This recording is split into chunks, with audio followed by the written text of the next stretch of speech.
যে কোনো একটা জিনিস যদি আপনি বাইঙ্গালান, ঠিক আছে, এটার আপনি যত ওই জোড়া দেন, যত কিছু করে জোড়া দেন, কিন্তু আগের মতন হবে না। ঠিক আছে, কিসের জন্য কথাটা বলছি, আপনি বাইঙ্গা গেলে এটা জোড়া দিলেও জোড়া লইব, কিন্তু একটু হলে দাগ থাকবো। তো কথাটা মনে করেন যে বলছি, যে কোনো মানুষে একটা কথা বলবেন অথবা একটা যে কোনো একটা কাম করবেন, যে কোনো একটা দিক দিয়ে মানুষকে কইবেন, যে কোনো একটা কথা বলবেন, তো আগে চিন্তা করে লইবেন যে কথাটা কি ভালো হইব না খারাপ হইব। ঠিক আছে, অথবা আপনার এই কথাটার জন্য এমন আছে লোকটার মনের মধ্যে বহুত রকমের একটা আঘাত হইতে পারে। ঠিক আছে, এই আঘাতে মনে করেন আপনার জীবনে লেগে শেষ করে দিতে পারে। ঠিক আছে, যদি এই আঘাতের কষ্ট পায়, তবে আপনি যদি যত ওর সাথে ভালো কাম করেন, ভালো ইয়া করেন, কিন্তু এই কথাটা কিন্তু এর মনের মধ্যে থাকতে যাইব।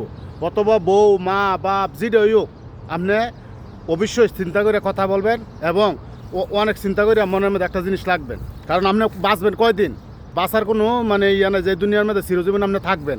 ঠিক আছে, চিরজীবন থাকতেন না। তো আপনি সুন্দর করিয়া সবার সাথে ব্যবহার ভালো করে কথা কবেন, যাতে মানুষও বলে না আসলে ছেলেটা মেয়েটা অনেক ভালো একটা মানুষ।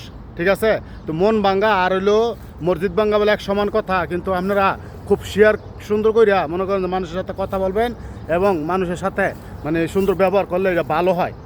যদি কথাটি ভালো লাগে সর্বোচ্চ শেয়ার করিয়া সবাই জানাই দেবেন ইনশাআল্লাহ, যারা প্রবাসী আছেন এবং যারা দেশও আছেন।